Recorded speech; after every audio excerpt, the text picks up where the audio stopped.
Smart saving plan తో మీ ఆత్మీయులకు ఉజ్వలమైన సురక్షితమైన జీవితం అందించండి. టాటా ఏఏతో ఇది సాధ్యం. నమస్తే, welcome to Suman TV.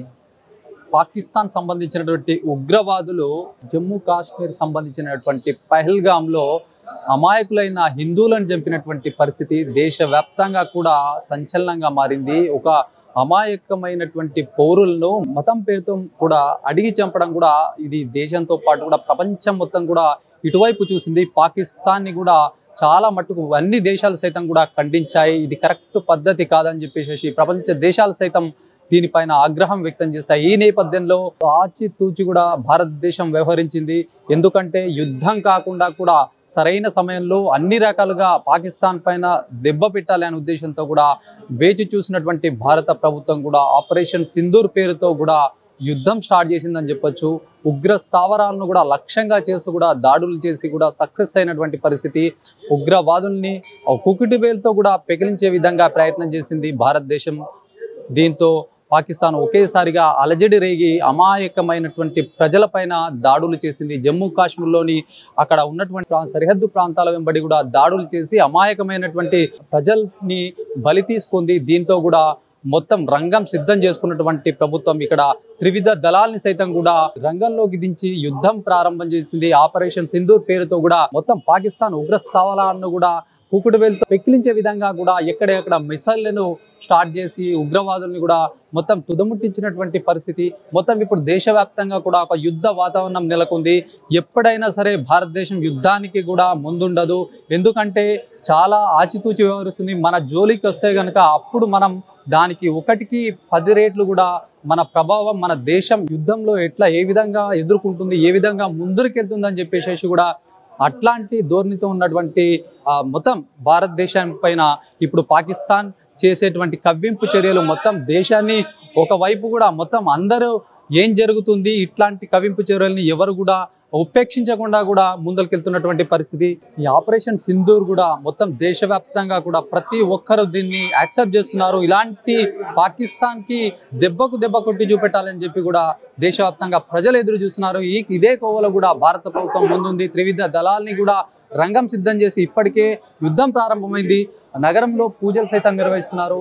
Urban MLA Dhanpal Suryanarayana మాట్లాడదాం అన్న, ఇట్లా మొత్తం దేశవ్యాప్తంగా కూడా ఇప్పుడు ఒక మొత్తం భారతదేశం ఎలాంటి దాడి చేస్తుంది, పాకిస్తాన్ని ఏ విధంగా కుకుట వేళ్ళతో పీకేస్తుందని మొత్తం దేశవ్యాప్తంగా అందరూ కూడా ఎదురు చూస్తున్నారు. ఈ నేపథ్యంలో ప్రతి ఒక్కరు పూజలు సైతం చేస్తున్నారు.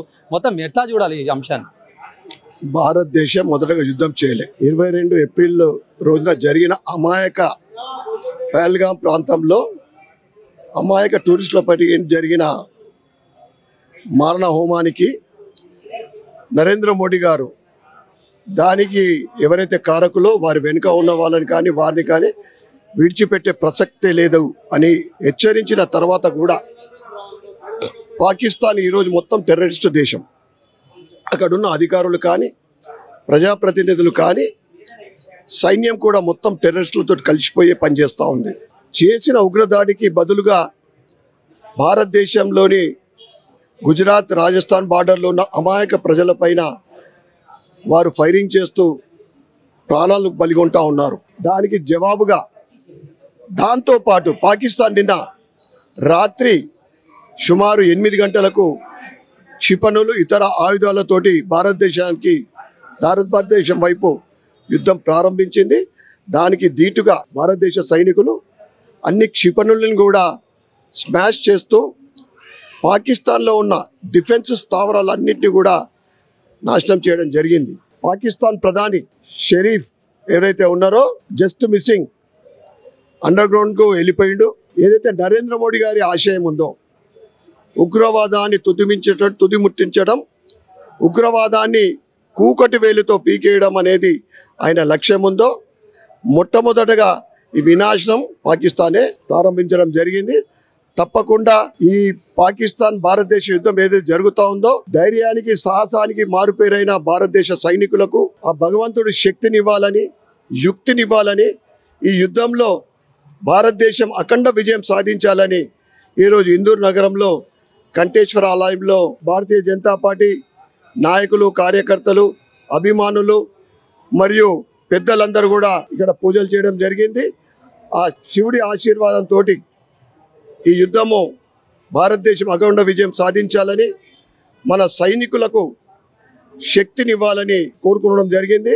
ప్రజలందరూ కూడా తమ తమ ఇష్టదైవాల్ని కూడా ప్రార్థించి భారతదేశం యుద్ధంలో విజయం సాధించాలని మీరు కూడా కోరాలని నేను కోరుకుంటా ఉన్నా. ముఖ్యంగా కొంతమంది దేశానికి వ్యతిరేకంగా యుద్ధానికి వ్యతిరేకంగా మాట్లాడుతున్నారు. వాళ్ళు అర్బన్ నక్సల్గా మీరు చెప్తున్నారు. ఏంటి దీని గురించి? 78 సంవత్సరాల క్రితము సాధించిన స్వతంత్రం తర్వాత 63-64 సంవత్సరాలు కాంగ్రెస్ పరిపాలన చేసింది.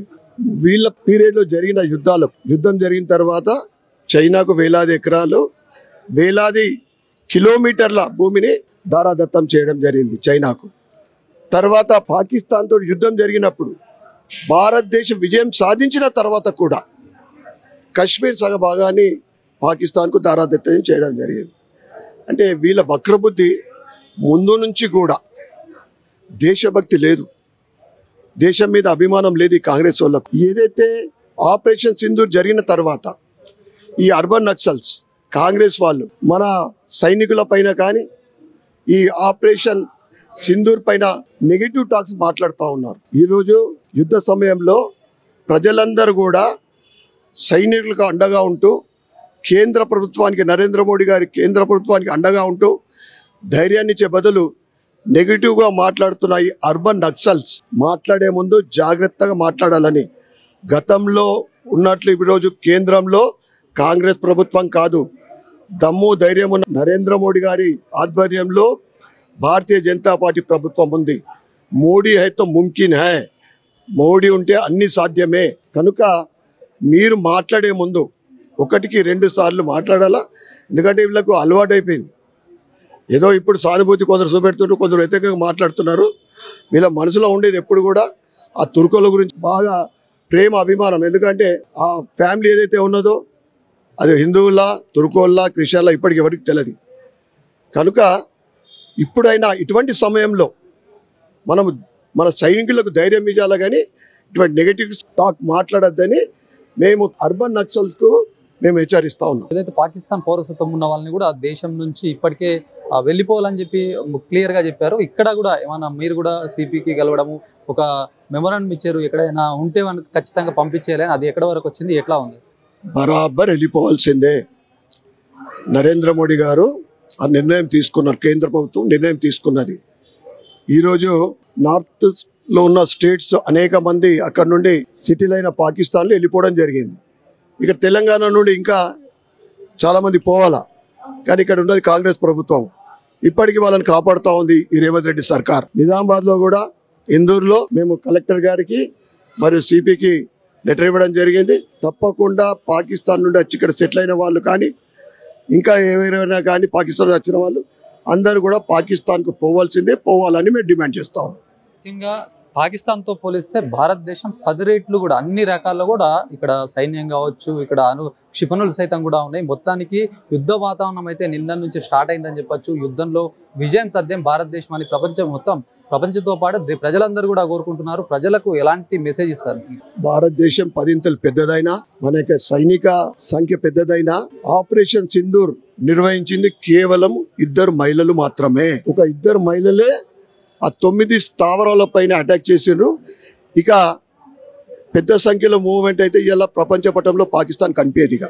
సంఖ్యపరంగా కాదు, ఏది కూడా ముందు కూడా యుద్ధం కానీ ఎటువంటి తప్పు కానీ భారతదేశం చేయదు. మీరు ఏదైతే ఆపరేషన్ సింధూర్ కేవలం 2 మహిళలు చేయడం అది దేశానికి గర్వకారణం. సంఖ్యాపరంగాని కాదు, వాళ్ళు 100 మంది భారతదేశ సైనికులు ఒకరు సరిపోతుంది, 1000 మందికైనా ఒకరు చాలు. మొన్న జరిగిన ఆపరేషన్ సింధూరే దానికి ఉదాహరణ.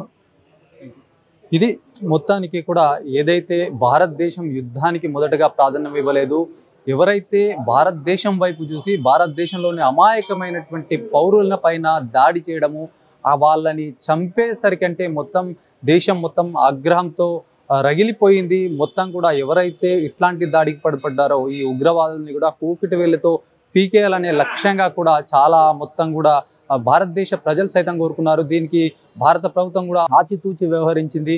మరి అప్పటికి కూడా చాలా కవ్వింపు చర్యలు చేపట్టింది. పాకిస్తాన్ అమాయకమైన ప్రజలని లక్ష్యంగా చేసుకున్నటువంటి అంశంలో కూడా మొత్తం దేశాన్ని గంచు అక్కడ ఉగ్రవాదులని ఏరిపడేయాలనే ఉద్దేశంతో ఆపరేషన్ సింధూర్ అని చెప్పేసి ఒక యుద్ధం కూడా స్టార్ట్ చేసింది.